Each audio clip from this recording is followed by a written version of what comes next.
একটা কথা আছে, মানুষ মাত্রই ভুল করে, কিন্তু সব ভুল কি এক? আপনার একটা ছোট্ট ভুলে হয়তো আপনার পকেটের টাকা গচ্ছা যায়, কিংবা বড়জোর আপনার পরিবারের উপর ঝড় বয়ে যায়। কিন্তু কখনো কি ভেবে দেখেছেন, যখন একটি রাষ্ট্র বা সরকার ভুল করে তখন কি হয়? একজন ব্যক্তির ভুল শুধরে নেওয়া যায়, কিন্তু রাষ্ট্রের একটা ভুল সিদ্ধান্তের মাসুল দিতে হয় কোটি কোটি মানুষকে। কখনো কখনো সেই ভুলের জের টানতে হয় আপনার নাতি পুতিদেরও। আজকের ভিডিওতে আমরা সেই ভয়ঙ্কর সত্যটাই জানব, কেন রাষ্ট্রের ভুল আপনার ব্যক্তিগত ভুলের চেয়েও হাজার গুণ বেশি বিপজ্জনক।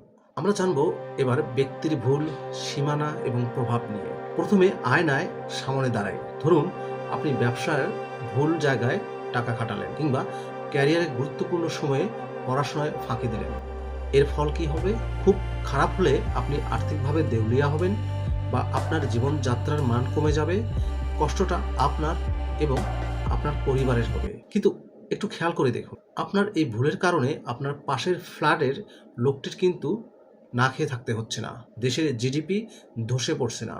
অর্থাৎ ব্যক্তির ভুলের একটা দেয়াল আছে, সেই ভুলের আগুন আপনার ঘরের বাইরে খুব একটা ছড়ায় না।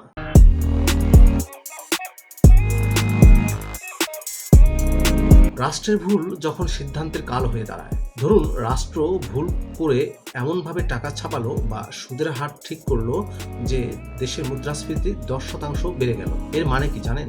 এর মানে হলো আপনার ব্যাংকে জমানো 10 লাখ টাকা মান কমে এখন 9 লাখ টাকা হয়ে গেছে। আপনি কোনো খরচ না করলেও রাষ্ট্র আপনার কষ্টার্জিত সঞ্চয় থেকে 1 লক্ষ টাকা অদৃশ্যভাবে সরিয়ে নিল।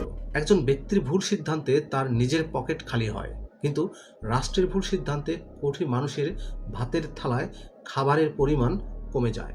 ভুল পররাষ্ট্রনীতি, রক্তের দাগ। ইতিহাস সাক্ষী, ভুল পররাষ্ট্রনীতি বা কূটনৈতিক ব্যর্থতার কারণে কত সাজানো দেশ ধ্বংসস্তূপে পরিণত হয়েছে। যখন রাষ্ট্র ভুল করে যুদ্ধে জড়ায় বা প্রতিবেশী দেশের সাথে সম্পর্ক নষ্ট করে, তখন সীমান্তে দাঁড়িয়ে থাকা সৈনিকটি শুধু মারা যায় না, তার পুরো পরিবার এতিম হয়। ব্যবসা বাণিজ্য বন্ধ হয়ে যায়, আমদানি রপ্তানি ধসে পড়ে। রাষ্ট্রনায়করা হয়তো নিরাপদে বাংকারে থাকেন, কিন্তু সাধারণ মানুষকে ভিটেমাটি ছেড়ে রিফিউজি ক্যাম্পে দিন কাটাতে হয়। ভুল শিক্ষানীতি বেকারত্বের কারখানা। সবচেয়ে নীরব কিন্তু ভয়াবহ ক্ষতি হয় শিক্ষানীতি ভুল হলে। ধরুন রাষ্ট্র এমন একটি সিলেবাস চাপিয়ে দিল যা বর্তমান বাজারের সাথে অসামঞ্জস্যপূর্ণ। 20 বছর পর দেখা যাবে দেশে লাখ লাখ গ্রাজুয়েট তৈরি হয়েছে ঠিকই, কিন্তু তাদের কারো হাতে কোনো স্কিল বা দক্ষতা নেই। তৈরি হবে বেকারত্বের কারখানা। একটি ভুল কারিকুলাম মানে একটি পুরো প্রজন্মের মেধা অপচয়, যাদের আর কখনোই ফিরে পাওয়া যায় না। পরিবেশ ও নগর পরিকল্পনা, লেভেল সিটি থেকে নরক। শহরের কথাই ধরুন, অপরিকল্পিত নগরায়ন বা জলাশয় ভরাট করে ভবন বানানোর অনুমতি কে দেয়? রাষ্ট্র বা তার প্রতিষ্ঠানগুলো। এর ফল কি?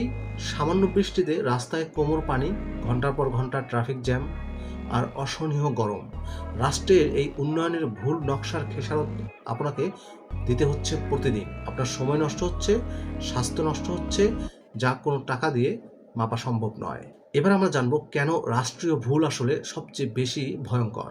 রাষ্ট্রের ভুলকে ব্যাপ্তি বা এসকেপ করার কোনো সুযোগ নেই। ব্যক্তিগত জীবনে আপনি চাইলেই ভুল মানুষ বা ভুল পণ্য এড়িয়ে চলতে পারেন। একটা রেস্টুরেন্টের খাবার খারাপ হলে আপনি সেখানে আর যাবেন না, কিন্তু রাষ্ট্রের ভুলের হাত থেকে পালানোর কোনো সুযোগ নেই। রাষ্ট্র যদি ভুল করে আইন করে, তা আপনাকে মানতেই হবে। রাষ্ট্র যদি ভুল করে কারেন্সি ডিভ্যালু করে, আপনি চাইলেও আপনার টাকার মান ধরে রাখতে পারবেন না। অর্থাৎ রাষ্ট্রের ভুলের প্রভাব অনেকটা বাতাসের মতো, বিষাক্ত হলে নিঃশ্বাস নিতেই হবে, পালানোর কোনো পথ নেই। দ্বিতীয়ত, অর্থের অপচয়। এটাকে অর্থনীতির ভাষায় বলে অপরচুনিটি কস্ট বা সুযোগ ব্যয়। ধরুন রাষ্ট্র ভুল পরিকল্পনায় 5,000 কোটি টাকা দিয়ে এমন একটি প্রজেক্ট করলো যা কোনো কাজে আসছে না। আমাদের মনে হতে পারে যা সরকারের টাকা গেছে, কিন্তু না। এই 5,000 কোটি টাকা দিয়ে হয়তো দেশের প্রতিটি জেলায় আধুনিক হাসপাতাল করা যেত, কিংবা 500টি নতুন স্কুল করা যেত। রাষ্ট্রের ভুল মানে শুধু টাকা নষ্ট নয়, বরং হাজারো সম্ভাবনার মৃত্যু। প্রজন্মের দায় বা অদৃশ্যের শিকল। তৃতীয় এবং সবচেয়ে মর্মান্তিক পয়েন্টটি হচ্ছে প্রজন্মের দায়। বাবা ঋণ করলে সন্তান তা শোধ করতে বাধ্য নয়, সে চাইলে উত্তরাধিকার বর্জন করতে পারে। কিন্তু রাষ্ট্র যখন ভুল মেগা প্রজেক্টের জন্য হাজার হাজার কোটি টাকা বিদেশি ঋণ নেয় এবং সেই প্রজেক্ট ব্যর্থ হয়, তখন সেই ঋণের বোঝা আপনার সদ্যজাত সন্তানের উপরও চাপে। সে জন্মের আগেই ঋণী হয়ে যায়। আগামী 30-40 বছর ধরে আপনার সন্তান তার আয়ের একটা অংশ ট্যাক্স হিসেবে দেবে, শুধু সেই ভুল সিদ্ধান্তের সুদ টানার জন্য যা সে করেনি। ভিডিওর শুরুতে বলেছিলাম মানুষ মাত্রই ভুল করে, কিন্তু চলুন শেষ করার আগে কথাটা একটু শুধরে নিই। একজন সাধারণ মানুষ যখন ভুল করে সেটা হচ্ছে অসাবধানতা, কিন্তু রাষ্ট্রের হাতে যখন অসীম ক্ষমতা, হাজার হাজার বিশেষজ্ঞ এবং কোটি কোটি টাকার বাজেট থাকে, তখন তাদের ভুলকে শুধু ভুল বলা যায় না। অনেক ক্ষেত্রেই এটা হয়ে দাঁড়ায় অপরাধ, একটি ঐতিহাসিক অপরাধ। কারণ নীতি নির্ধারকদের একটি ভুল সই বা স্বাক্ষরের উপর নির্ভর করে একটি শিশুর ভবিষ্যৎ, একজন কৃষকের বেঁচে থাকা, কিংবা একটি পুরো জাতির মানচিত্র। তাহলে নাগরিক হিসেবে আমাদের ভূমিকা কি এবং এর সমাধান কি? রাষ্ট্র কি ভুল করতেই থাকবে?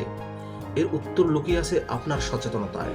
মনে রাখবেন, রাষ্ট্রের প্রতিটি ভুলের ইনভয়েস বা বিল কিন্তু দিন শেষে আপনাকেই শেষ করতে হয়, ট্যাক্সের মাধ্যমে, দ্রব্যমূল্যের মাধ্যমে, কিংবা হারানোর সুযোগের মাধ্যমে। তাই ওরা যা খুশি করুক এটা ভেবে চুপ থাকার দিন শেষ।